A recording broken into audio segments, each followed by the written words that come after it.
Hey, what's going on, ladies and gentlemen? My name is Quarbit, and I'll be your host today for Europa Universalis 4. Welcome back to the third part of our Succession Crisis series, where last time we played as Berg, which ended up both being a curse and a blessing, as he was able to live for a long time, but not without several challenges along the way. But today we'll be starting off with our next tag, Aniza. And to put it bluntly, this sucks. Well, at least he's somewhat up there in age, so I'm not going to complain too much, but boy does he have terrible stats and traits. A cruel, babbling buffoon who happens to be industrious.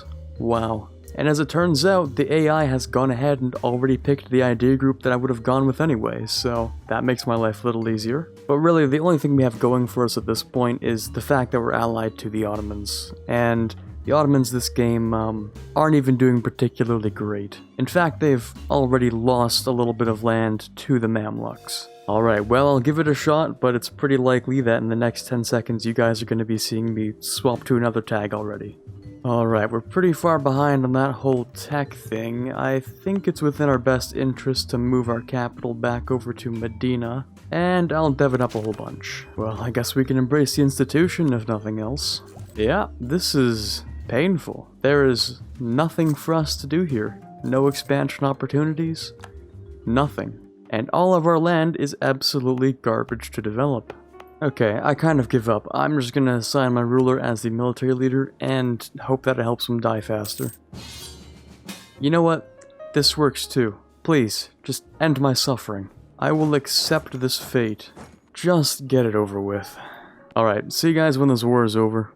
Okay, so the Mamluks aren't willing to annex me, so we're gonna do this the hard way.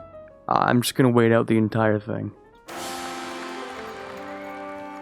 You know what? I'll take it. Just get me out of here. I don't even care anymore. Alright, what a fun time that was. Let's never do that again. Hey, instead we get to move back to Germany and play Bayreuth. You know what? It's acceptable. I'll take it. Okay, Count Friedrich II Seal is a 446, charismatic negotiator and silver tongue. Dude is definitely affiliated with diplomatic ideas, so if we reach Tech 10, that'll definitely be the next one on the list. I'll be honest with you though, it is not looking so good for us. But assuming our count here lives long enough, we'll have plenty of time to work with. Or we'll immediately get called into a war against Saxony. Well, considering that would immediately kill me, I'm probably going to have to decline. Nothing says we have to help them. Okay, now this is just getting out of hand. Really? 2 defensive calls? Both for wars which we are definitely not going to be winning. Well, there goes my trust with everyone, god damn. Well, we're not left with many options. I'm gonna have to turn around and ally a would-be enemy. And oh god, Burgundy's trying to join the Empire. Yeah, I don't think so. Oh, and the Protestant Reformation started in, Scotland this time. Not to mention the British Isles are looking, like a bit of a mess this time around. Huh, this event is perfect for us. That'll help me get some new allies, hopefully. Like, maybe we could go for Bohemia. Ah, yes. 200 relations and still neutral. Oh god, no, please. No one is safe anymore. Burgundy is just dominating the entire imperial court right now. First they get added in, and now they decide to bring in their personal union too. Absolute mad lads. Oh, and of course, Bohemia would decide to ally the one country I'm trying to attack, instead of me, right? Totally reasonably, of course. Finally, there we go. And despite the appearance of apparent success, there's still nothing for us to do.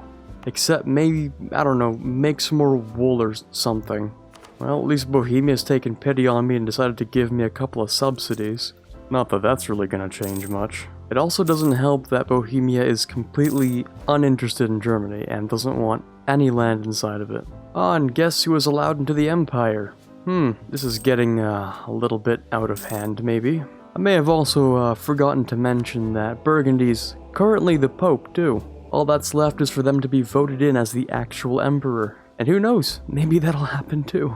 Sweet mother of God, what kind of a timeline are we living in? I'm not sure whether I should call this cursed or blessed. I mean, it's a little bit of both. I'm really just more confused than anything else. When was the last time you ever saw the AI successfully gang up on the Ottomans? while you were in Europe too. Impossible.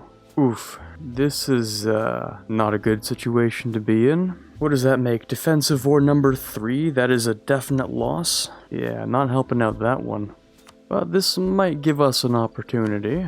Alright, the time to strike is short-lived, but it's going to be now. If we lose this, I got nothing. This is actually like the only thing I've been thinking of for the past like 10 minutes. I've got nothing else. But if I do manage to take this, that is an absolute dub. And yeah, it does not look like the Bohemians are doing so well. And I'm on Tech 9, so this should be easy for us. Okay, we're fighting with a +2 with better tactics. You have to be kidding me. Alright, round 2. How is this so hard for us? You know what? Screw you. I'm taking your land anyway. Let me reshuffle my economy a little bit here, get rid of all these old loans. Finally. Progress. I also noticed this little tag over here has, no allies for some reason, so that's free land. Yep. Literally 0 garrison.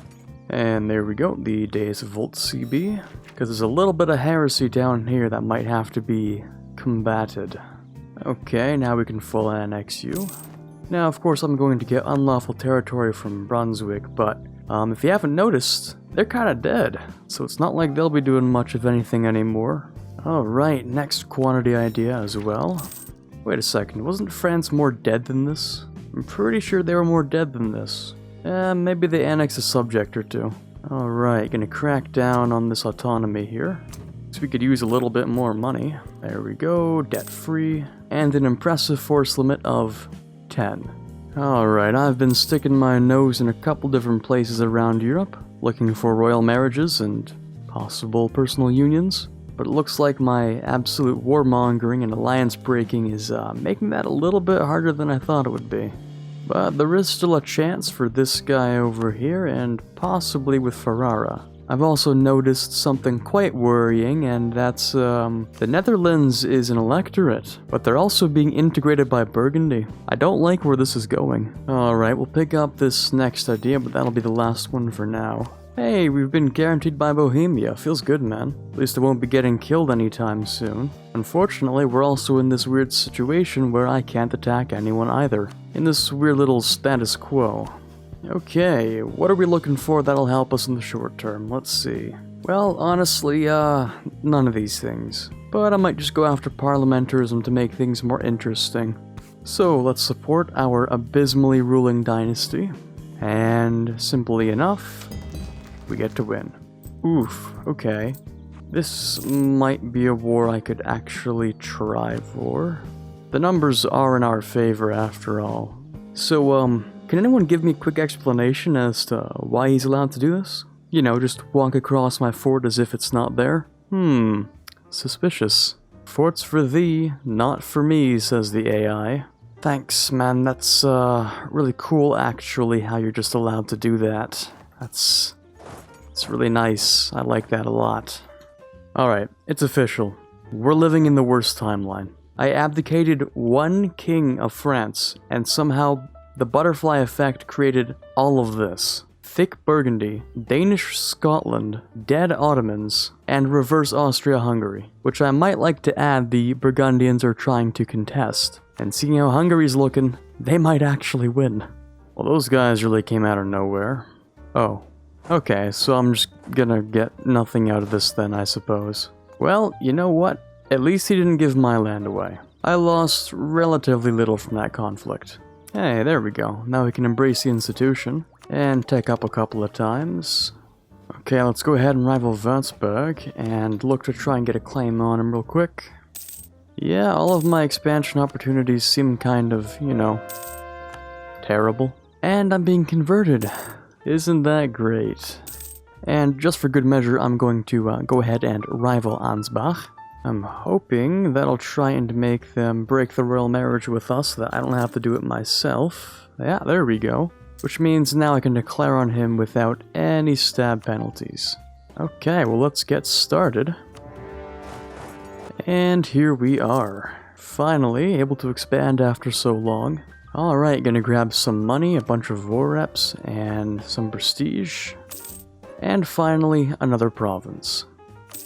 Okay, well, we found ourselves in a, pretty bad situation now. We don't really have much of a choice except to swap over to, Reformed now. Because, yeah, this could be a problem. So let's go ahead and do that. And oh look, that spawns another center of Reformed in our country as well, actually.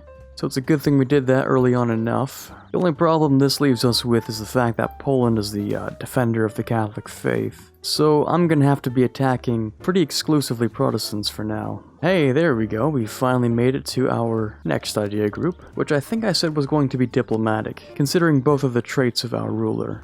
Okay, what to do now? I'm not even sure.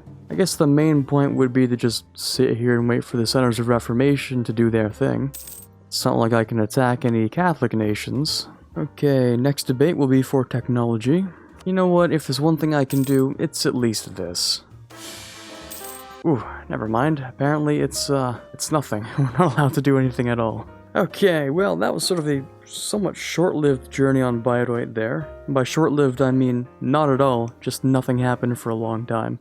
Unfortunately, that short-lived journey took a very long time to record, so I hope you did enjoy this episode. Things are starting to get a little bit interesting around here. So thankfully, even on low-action nations, we get to see the world absolutely fall to pieces. But for now, this is Quarbit signing off, and as always, have a fantastic day.